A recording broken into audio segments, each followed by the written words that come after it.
This week on the WriterCon podcast. Don't give up, because it takes so long to succeed, and there's so much involved in not only just writing something good is the beginning of the journey to get it seen and to get it out there and to get the public to see it. Welcome to WriterCon, a gathering place for writers to share their knowledge about writing and the writing world. Your hosts are William Bernhardt, best-selling novelist and author of the Red Sneaker books on writing, and Rene Gutteridge, best-selling author of over 30 novels and screenplays. Hello, writers. Welcome back to the podcast. I'm joined, as usual, by my co-host, author, and screenplay writer of Family Camp and other films, Rene Gutteridge. Rene, 2 weeks to WriterCon. You getting excited yet? I'm getting excited and also a little sweaty about it because there's a lot to do. Bill, as you know, lots to do, but we're getting there. Life is the conference organizer, right? It's the most fun event of the year, but planning it is a long series of disaster avoidance, basically. But we've never had one, right? So it seems to work Not out. that we haven't been able to cover up well. Right. And also with us is our fabulous audio engineer, Jesse Ulrich. Jesse, should we be warning everyone that you'll be conducting person in the hallway interviews would be more like, right? Yes. Person getting interrupting you between panels. So if you come up with someone with a microphone, they shouldn't run. Is that what we're saying? They should stop and engage with me for a maximum of 60 seconds. A maximum of 60 seconds. I don't think we'll have trouble. 60 seconds. We may have trouble cutting them off, but that's what editing is for, right? So. That's right. As someone who also used to be an event planner, I can tell you, editing more stressful but easier in a weird way. So, because it's just you versus the machine. So. I should explain for the uninitiated, if there could really be any at this point, that WriterCon is our annual writers conference, takes place in Oklahoma City every Labor Day weekend, which this year is September 2nd to 5th. That's about 2 weeks away as we record it. It is, according to at least one published source, one of the 3 best conferences for aspiring writers in the country, which of course only makes me wonder who the other 2 are, but I can guess. We, however, have 60 speakers presenting, all experts in their field, agents covering every field of writing, and contests and small group lunches and manuscript reviews and private consultations and lots of opportunities to meet the WriterCon family, some of the best people you will ever meet in your life. In my opinion, people who will go the extra mile to help other writers, get where they are, achieve their own writing dreams.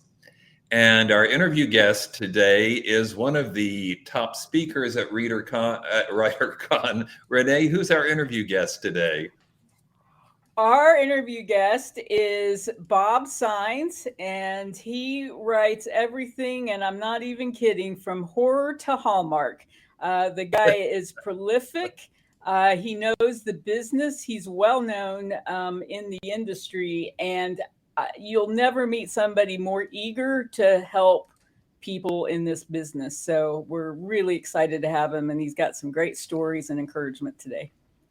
That's fantastic. Bob is a great guy, and I'm looking forward to talking to him. But first, the news.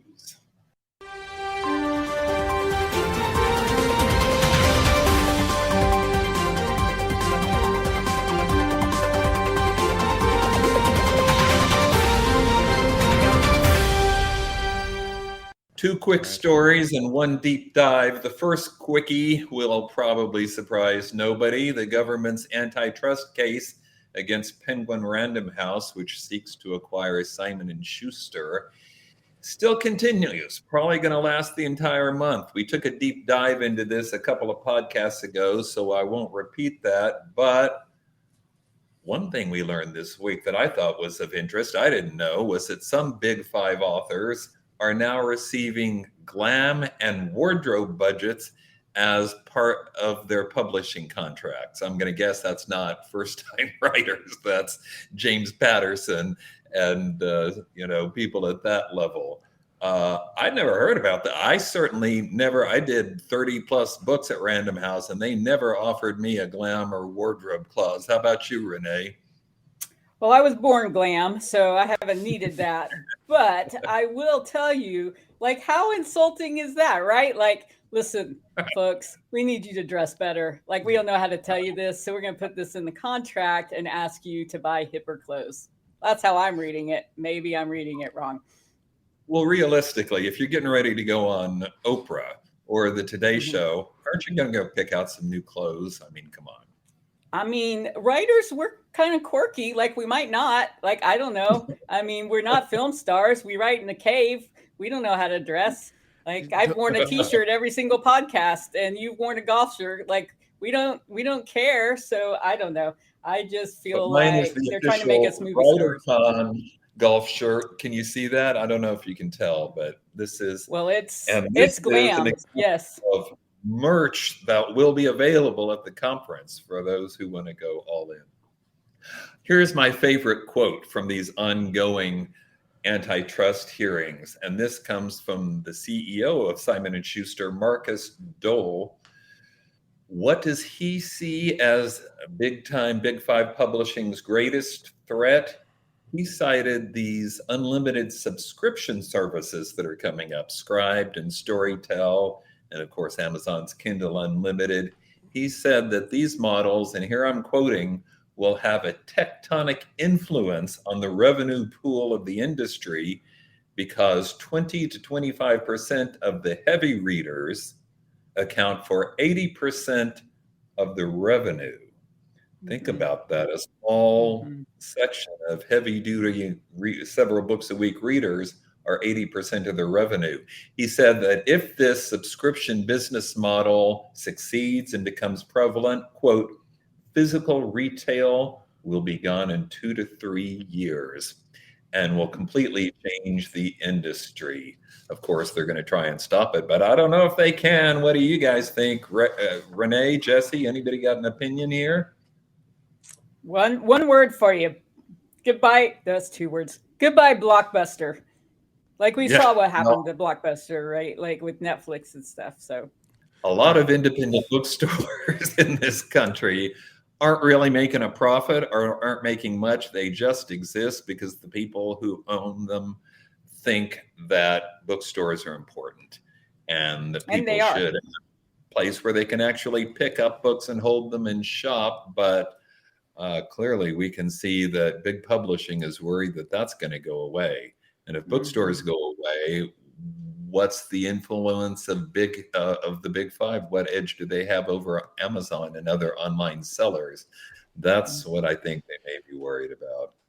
Okay, quickie story number 2. This one's a little bit more fun, or maybe it's just because I always like to play games. Just to say up front, WriterCon is about helping people achieve their dreams, but I think it's okay to have a little fun along the way too, which is why I always host WriterCon Jeopardy for several years now, or why we have karaoke night Saturday. Rene, I expect to see you singing this year. You ditched last year. You will not. I will ditch again. I do not get around karaoke. Well, Period. If I sing, will you do kind of an interpretive dance or something? Oh, yeah, because that's even better. There's also the open mic, which gives anybody there a chance to share their work. But here's another game writers can play at home. It's called Brevity. Jesse's got a screenshot from it up. It gives you a short passage of writing, less than 500 words, and then asks you to edit it, basically, to make it less wordy, while retaining the original meaning and the voice of the passage, but able to make it better, which is, of course, I do. I've said before on the podcast, I usually lose 20,000 words between the first draft and the final work. I write big at first, but I've learned to cut it down to the essential. And this is what this game is all about. On my first try, I was able to cut 80 more words, and I did it in less than a minute. Not bragging or anything. Well, okay, maybe a little bit. But the point is, I've done this a while, and I actually think most of these online things that people cite, I sometimes think are kind of unnecessary, but I thought this was kind of cool. Actually, it was a well-targeted, smart little exercise to improve your editing brain. Have any of you done anything like this? Rene, how'd you learn to edit yourself? Well, I wrote my first novel, and it ended up being 150,000 words because I didn't read my contract, which said it needed to be 90. And so that's how I learned. Yeah. Yep. I got it down to 120,000, and the publisher was like, "Well, just take it. Let's just get out of this." And I think it ended up being okay, but I was wordy. That's cool. My sixth book in the Ben Kincaid series, Naked Justice, not my title, but it did sell well. Putting naked on the cover of a book just seems to be a good idea. But the point is, it was the longest book. I thought, man, I've really got this. This is going to be complex and interesting subplots and whatnot. And my guy at Valentine, part of Random House, called and said, well, after extensive discussions, we've decided to publish it. I'm like, what? We've got a best-selling series here. Was this ever in question? And the question, of course, was length, whether to ask me to cut it back. Not because they thought it was boring, but because paper is expensive. And the longer a book is, the more it costs them to produce, which reduces their profit margin. Even more true today when the cost of paper has skyrocketed. So maybe more than ever before, editing is an important skill. All right, and now our deep dive.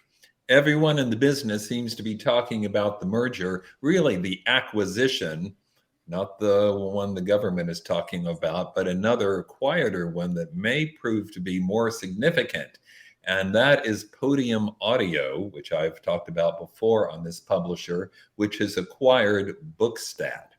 Just to be clear, Podium Audio is a digital publisher that so far has specialized in finding self-published novels that it can adapt into audiobooks, which makes sense. A lot of people are publishing good novels, but don't really have the knowledge to turn it into an audiobook. We are, of course, covering that at WriterCon. We've got Jesse and Sierra Prasada and others talking about how to create audiobooks. But Podium has been doing it well, and they've been working closely with audio. If you're watching this on video, you see the screenshot Jesse put up from a time, it's up on their site right now, when Podium had the #1 fiction seller on Audible, which is the audiobook entity owned by Amazon. Nonetheless, this self-published book was their #1 fiction seller.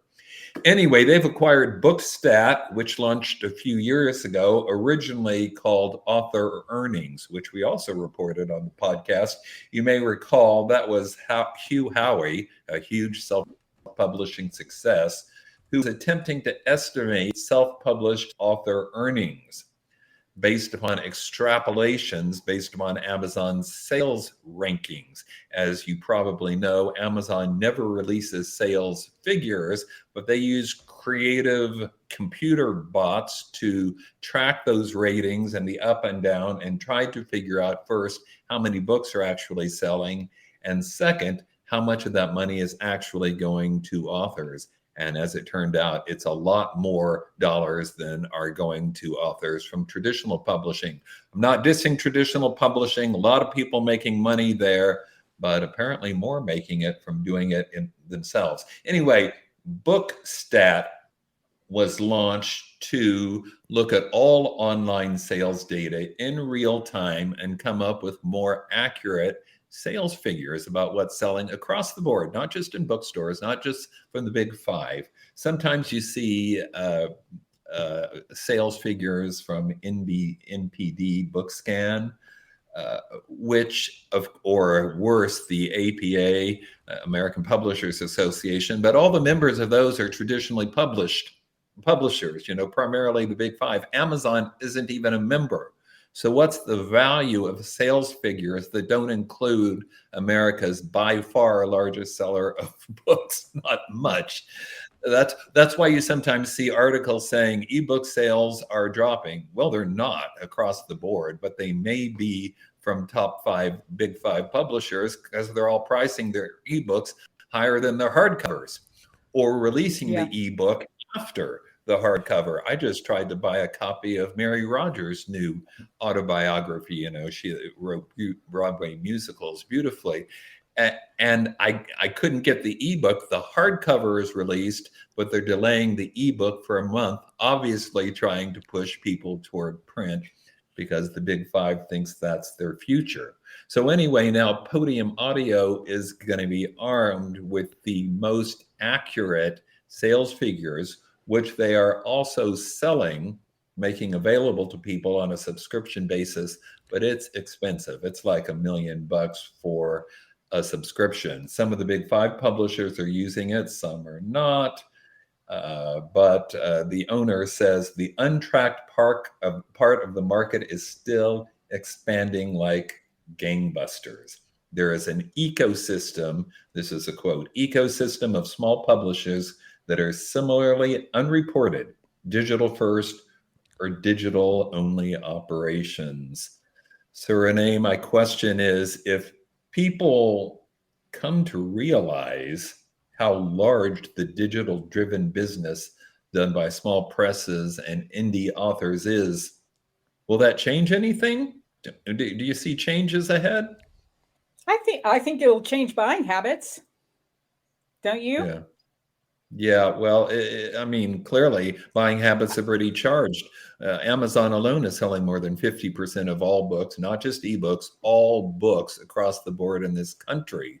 So the way people buy books has already but I think, and I might be again, Bill and I talk about this always before the podcast starts, at how these news things are sometimes over my head. But if I'm understanding correctly, and let me ask you this question. Okay, so what we're saying here is that there's a bunch of numbers that aren't being reported, and the typical buyer goes and looks at what's ranked and buys the best ranked things, right? Like, just typically, like, we don't know, like, we're looking, what's the 5-star, what's the best thing on, what's number one on Netflix, right? Like, that's how the typical buyer buys. This changes if these were reported right and to the consumer. Wouldn't this change how people begin buying what they're buying? I think it could. I think we still persist in this idea that what we call the New York publishers, even though none of them are actually based there, they have offices there, but they're all owned by big multinational corporations, most foreign-based corporations. But there's still a perception that that's where the best perception. Yep, it's all perception. Good at promoting itself. But if that's no longer where most of the sales are happening or most of the profits arise, how long can they continue this deception? We know that a lot of good authors have chosen to avoid New York. We know that a lot of people are trying a lot of different approaches. And of course, about that at WriterCon this year. Yep. It'd be helpful to have a hub where you could get the accurate information as the consumer. Yes. Well, that's part of what WriterCon is all about. And I guess what Bookstat is all about too. All right. I think it's time to segue to our guest. Rene, tell us about Bob Saenz. Well, as I said earlier, he's one of my favorite people. He's been a great mentor to me. He's a well-known and very prolific screenwriter, which is pretty rare. It's hard to make it as a screenwriter, consistently working screenwriter, especially in spec scripts, which is a script that a screenwriter writes and then tries to sell, versus a screenwriter who's working for a studio writing their project, if that makes sense. So Bob knows a lot about the business. He's been around it. He started in acting, transitioned into writing, and as you'll see, he's very passionate about what he what he does and how he shares his information. So I think you will have a lot of fun with him. Fantastic. Let's bring on the interview. Bob, welcome to the podcast. Thank you. Thank you. I'm very happy to be here. All right, traditional first question. If you could give a writer one solid piece of advice, what would it be? Don't give up, because it takes so long to succeed, and there's so much involved in not only just writing something good is the beginning of the journey to get it seen and to get it out there and to get the public to see it. And that takes a lot of time and effort too. And it can be very discouraging at times as all these walls and rejections and everything else happens. So I call it failing forward. And and that people need to put up with the things that happen to you as you try to get your work out there after all the hard work you did actually writing, that they get discouraged and they give up. And I'm telling you that the only people that ever made it are the ones that didn't give up. Absolutely. Great advice, don't you think, Rene? Of course, yes. And it's clear that you didn't give up, Bob, but I would love to there were times. No, there were times. There were times when, you get this close to something great and then it all just disappears. You know what that's like. Absolutely. Yeah. And it's very, and you very get, discouraging. and you say, is it worth it? Is it worth it? And I kept saying, yeah, it is. So, yeah, I think so. Once you get a little taste of success, whether it's winning a contest or actually getting a contract, that really can carry you to the next failure. Yeah, and sometimes it does. You have some success and you think it's automatically going to lead to more, and that's not the way it works. That's not the way it works. Which you have, a book titled. Wait a second. We'll talk about that. Yes, we'll talk about that in a second. But I love how you work that in. That is brilliant. I want to ask you about what you used to do before you were a screenwriter. I think it's fascinating, and what age you began screenwriting. When I was back in another century, I was when I was about 16 years old, I became a professional stage actor. I had worked in doing stage work and stuff, and till the time I was in my early 20s, and I was doing a year running a show in San Francisco, and I met my wife, and and we're still married after 47 years, and I decided that you can't be an actor and make $800 a month and support a family. So I quit, and I went to work in the wholesale furniture business. It was a business my father was in, and I kind of coattailed off of him, and then went and did my own thing with it, and was extremely successful. And then when I saw the business was completely changing about the time I was reaching 40, it was the way that people bought and the way that people did things and the way that furnishings didn't become as important. And, the whole IKEA thing was happening. And I said, this industry is going to change completely, and a lot of it's going to disappear. And especially the company I was working for. So I went to my wife and I said, look, they're going to be gone in a year. I think I want to be an actor again. And when I picked her up off the floor, she said, Bo, we got some money, and I've got a great job. She was a nursing administrator at Stanford Hospital in oncology, where she stayed for over 35 years. And so she said yes, and God shined his light on me, and I got my SAG card right away, and I did a bunch of movies, and as an extra, learned about being a prop that eats, and got some speaking roles, and ended up on a TV series for 6 years called Nash Bridges. where I had a part that big for 6 years and learned everything I could learn about how movies are made. Because every week we actually made $1 million movie on that show. And I went to Don Johnson and I said, I want to stay on set when I'm here. And I was there a lot and learn what everybody does and why they do it. And he went, of course you can. That's how I did it.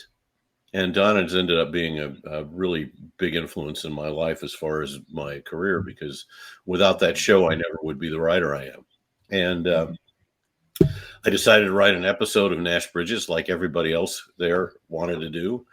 The guy who watered the plants, had a script, and so I made the mistake of naively giving it to the showrunner, Carlton Hughes, who laughed and said, we have a writer's room and we have WGA and that's not the way it works.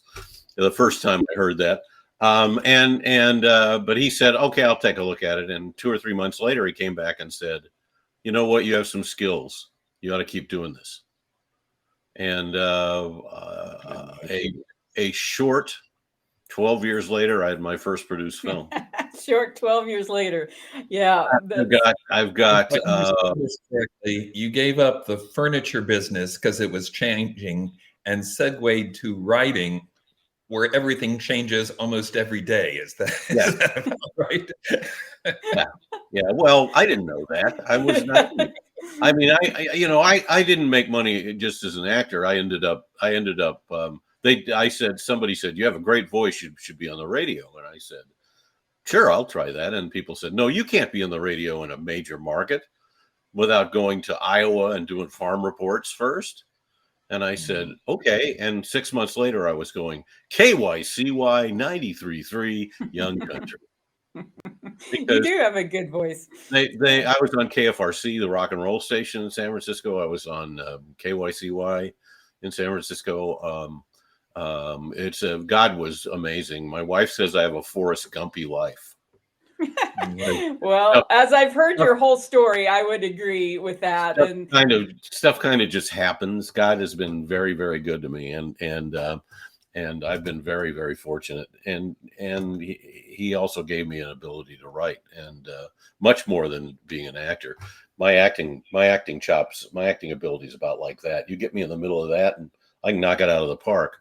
But I'm not by any way, shape, and form a good actor. I'm comfortable in front of a camera, as Rene can tell you because she's seen me and stuff. But it's not. I'm not a great actor, but I've been very successful as a writer. I've got 18 produced films now, and I'm headed to, I know, 2 more, and a couple of more are following those. I think we'll see. So it's been a really great career. And then during that time, I ended up speaking at conferences or film festivals, and I came home from one conference. It was a storytellers conference. And I said to my wife, I said, I go to these conferences and everybody there is selling a book. And she goes, so write one, so I did. And it's ended up being a really, really, kind of good selling book about the craft and business of screenwriting. Well, I think you just asked the next question. Oh, sorry. Go ahead. I feel like we missed a step here. Okay, you were on Nash Bridges. You had some skills, and then you've produced 18 films. I mean, or written. I mean, here's what happened. I wrote a script called Extracurricular Activities. Yeah. I met a producer on set who said, if you want to get noticed, you need to write what they call a calling card script. Rene has one. It's her hurricane script. Tornado script. One of those natural disasters. And I knew it was tornado. I don't know why I said that. It's a magnificent script. It's still one of my top 5 scripts I've ever read. Oh,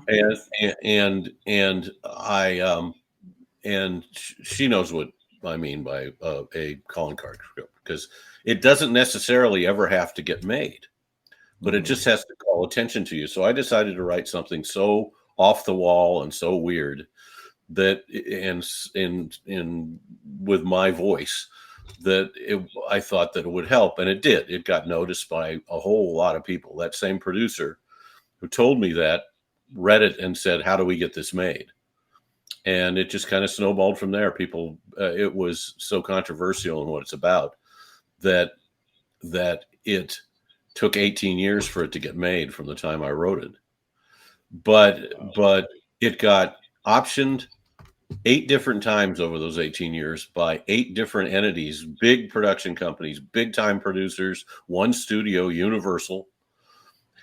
And each time those people said, "We really like the way you write. Maybe we should hire you to do writing for me. Look, this is a R-rated dark comedy, and it got me my first Hallmark job. And it's the anti-Hallmark movie. But the woman producer, my manager, hired me from the script too. And he sent her the script, and she read it, and she said, "I know this isn't, but I love the writing. I love the style. I love the way you write.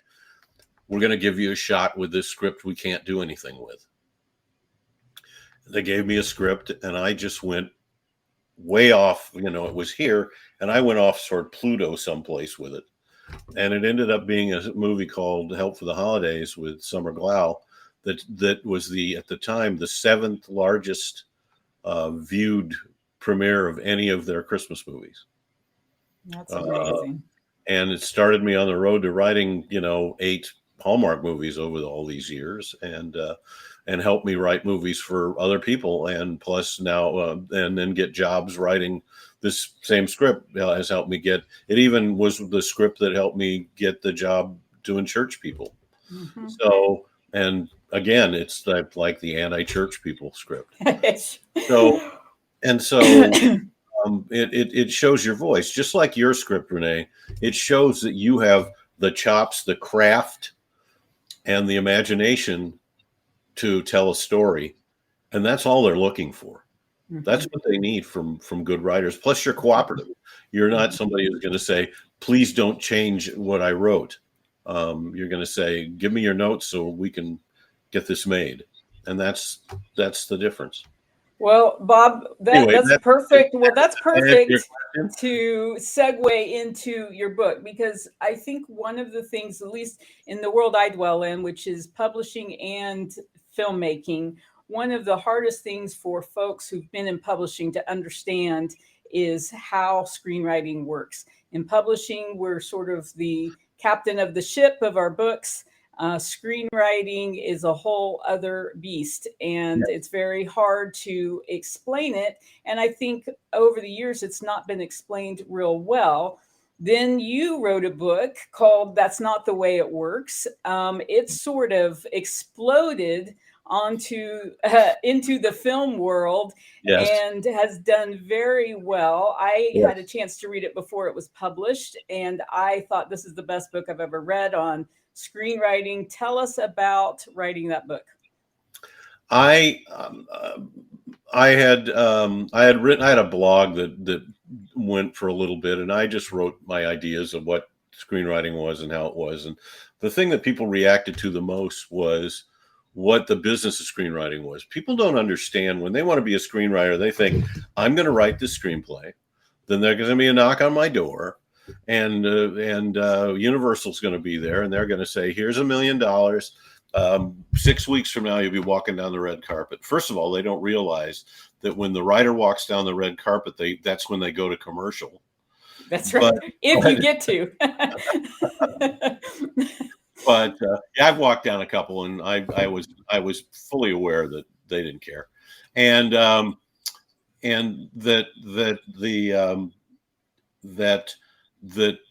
most people didn't realize that as a screenwriter, you have started a business for yourself, and you have to treat it like a business and not like some artsy thing that is just, nebulously that the film production fairy is going to come down and tap you on the shoulder and everything's going to happen for you, when that's just not the case. And so The first half of the book is basically a primer on what goes where and why, what a screenplay is, why you do the things you do in it, why it's formatted the way it is, what you should put in it and what you shouldn't put in it. And then the second half of the book is marketing yourself and your screenplay and what it's really like, what you need to do to market your script, what you have to learn to do. You know, I learned how to write a great query letter. People are stunned when I tell them that a query letter for a film needs to be read in 25 seconds or less, or they will just toss it. Mm-hmm. Right. Yeah. They get thousands of them. And when you have a 2-page query letter, they look at that and go, this person doesn't understand how the business works. Bye. Mm-hmm. That's and one so of the things we can emphasize at the first page panel at WriterCon. It's not exactly the same thing because we're looking at the first page of manuscripts. Although at Pitch Fest Friday, we're listening to people's pitches. That's closer to your query letter. But the point is to find out, you know, what you're doing wrong, to have agents and editors say, okay, this is where I would have stopped reading, and this is why, so that you can fix it later. Right? Mm-hmm. Yeah. And so there's a lot of that in it. There's a lot of how to market your script through networking and I talk about how networking isn't expecting somebody to help you who doesn't know you. That's using people. It's real networking is meeting people and establishing relationships. And guess what? That takes time. That takes effort. That takes sincerity. You know, that takes, you know, that's not something that happens overnight. And so people think networking is just meeting some, you know, it's networking. I was at a film festival and there was a movie star there. And because he had one of his films was there, and I stayed away from him because I know what it's like for them to be. I have lots of friends who are this sounds terrible. I have lots of friends who are well-known actors, and I know what they go through, and so I just stayed away from him. But while we were having a big mixer, and he was glad handing and posing for selfies with people and doing, you know, those nice things that nice actors do. Somebody walked up and tried to hand him a script. Rene knows that's not good. He just went, I can't take it. My agents and managers and everybody and lawyers say I can't take it. But the guy, you know, was ushered out afterwards and, you know, said, goodbye, you're out of here. It's just that people think that's networking, and it's Yeah, your book has a lot of those great tips. And I think if anybody's aspiring to screenwrite, they should definitely read that for sure. And there's a great chapter about how not to market yourself too. Yes. Well, and I can tell you that applies to publishing as well. Does it? All the stupid things that people have done to try and get their script seen when none of them have ever worked. You always hear somebody say, well, I heard that, you know, somebody gave Francis Ford Coppola a script on a plane and he made it. And I said, find me that author and let him tell me that, because it didn't happen. There's a lot of urban legends out there. I bet there's a ton of them in the publishing business too. Oh, so there's a lot. Yeah. Well, that's a lot of what we do at WriterCon is not only telling people what to do, but what not to do. Absolutely. Right. And I think that telling people what not to do is just as important. Yeah. It sure this book sounds brilliant, Bob. I hope you're bringing some portion of this knowledge to WriterCon. Tell me you are. I'm bringing an actual class called That's Not the Way It Works. And it's going to be, hopefully it's going to be a mostly question and answer for people who have whenever I do a question and answer thing at the end of some of my talks, the time runs out and people still have tons of questions. I'm also going to be sitting down one-on-one with people that make appointments with me, and I'm looking forward to that too. But the first class I'm doing is That's Not the Way It Works, and I will talk to people about the business of screenwriting, what it's like to be in the business of screenwriting. Like, you have to keep records. You have to keep records for taxes. You have to keep records for the people you've communicated with. You have to keep all these different things. You have to sign contracts, what that's like. You have to, it's how, what people think that getting an agent is easy. It's not. People think getting a manager is easy. It's not. And it's not just saying, okay, I want to get an agent. That's the thing. A friend of mine says I need to get an agent, so I'm going to go get an agent. Well, again, that's not the way it works. And you guys know that from just the publishing world. Yeah, absolutely. Right. That's why you're well, bringing Bob, so many. Yeah, exactly. Because they're hard to find. Go ahead, Rene.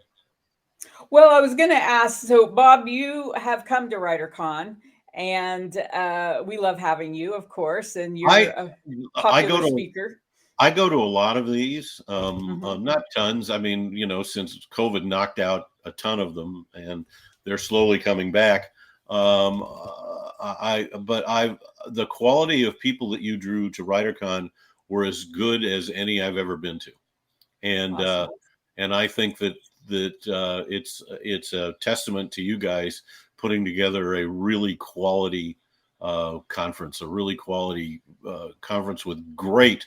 I mean, I met some great writers there that were pretty amazing. I have a lot of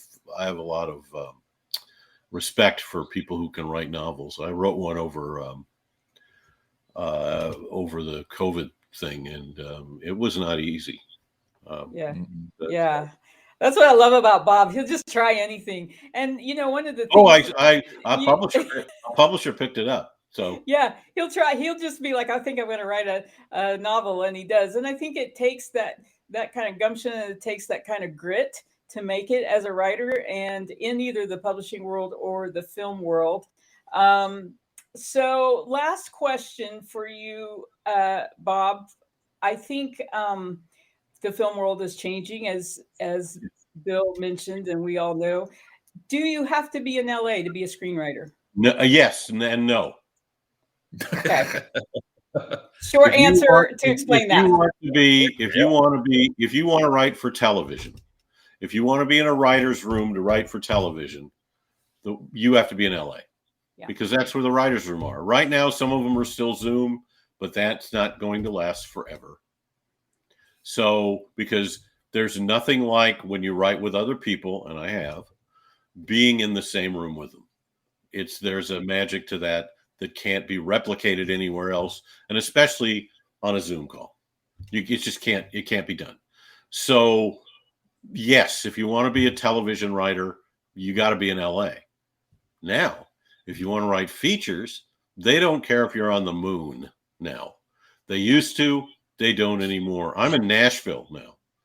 And I said to my manager, if I don't get any more business, not being in California, I guess that's the way it'll be. And he said, not going to be a problem at all. And I've talked to producers who go, we don't care that you're in Nashville. We just have some place to stay when we visit. I mean, I really have gotten that. I mean, that's just, you can live anywhere and write for film. Rene can tell you that now. It's true, isn't it? Yeah. Yep. Yeah. I'm in Oklahoma, but that is true only for features. Yes. Because like you said, the others require you to be in the writer's room. Oh yeah. I sold a TV pilot. You didn't know this. I sold a TV pilot that probably will never get made. But if it does get made, I will have to go to LA, which I don't want to do, but we'll just see what happens. But I'm fully aware of the fact that I'm not going to be able to do it like this. Yeah. Yeah. Well, that's good that you know too ahead of time. You know what you're getting yourself into. At least. Yeah. So, well, we are so glad to have you on the podcast and also at WriterCon. Do I get to talk about my other class? Yeah, if you want. Yeah. Do you want to talk about it? You're teaching 2 classes. I'm teaching what's your other one? Not the way it works. Molly Jebber is an author, and Molly Jebber is also the J.K. Rowling of Amish fiction. Her books sell millions of copies, and she has it's kind of scary, the fan base that she has, in that there are people that have like fan groups all over the country that like meet in person, and she gets loads of stuff and letters, and she's a friend. And she sold her she has a bakery series, which is an Amish, it's an Amish epic 6-book epic story of these two families, or there's one family, but the extended family, that goes over 6 books. And Sony and PureFlix have purchased the first of the series with an option to get the other 5. And I am writing the screenplay for the first book, which is Liza's Second Chance. And we're going to do a class on what it's like to option a book to a studio and then try and make a movie out of it. And all that I had to do to adapt it, all that they expected, all that she went through to get them to buy it and to get a contract that worked. It's really interesting. So we're going to sit down together and kind of teach this class. It's so exciting because Molly's, of course, coming as well, and she's speaking. Yes, she's speaking, so she'll be doing some classes, and you two are doing it together, and that's she will be a draw. Yeah, she's a sweetie, and super smart too. So excited to have both of you. You're really going to be adding a lot to our conference. Yeah, the production company got a chance to meet her on a Zoom call, and she was her just unbelievably bubbly self. And after she got off the call, and I stayed on for a minute because I had some other questions, they said to us, "Oh, she's going to be the face of all the promotions for this." Yeah. We're going to use her to promote this because she is unbelievable. And I think, yeah, and she'll do it too. She'll do it. She's so enthusiastic, which is a great quality to have when you're a writer, to be ready to do anything. Are published by Kensington, which is real interesting, in that a lot of the Amish books aren't published by major publishers. They're published by a lot of small niche publishing companies that do Amish books, but her books are published by a major publisher, and she's allowed to do things with her books that other publishers don't allow a lot of the Amish authors to do. So there's some really kind of cool stories going on, and some cool stuff, and there's actual action and really great storytelling. She's a great storyteller.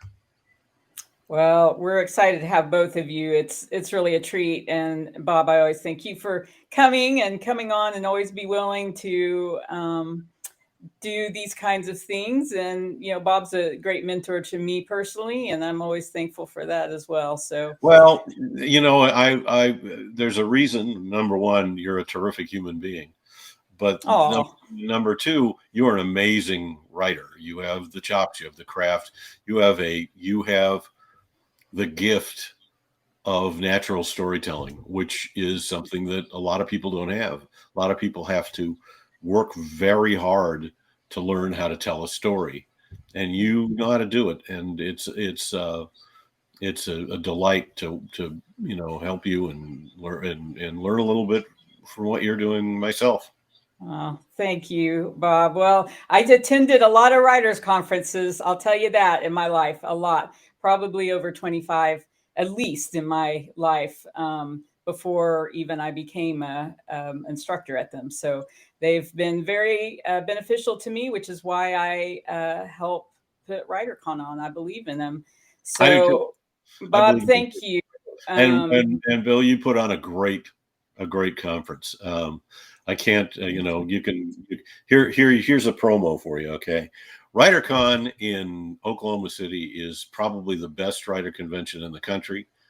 Everybody needs to go. You can learn about novels and nonfiction writing and all kinds of how to publish your book on Kindle and how to do all different things, and screenwriting and it's comprehensive. There's agents, there's all kinds of people there to teach you everything that you need to know about how to be an author or a screenwriter.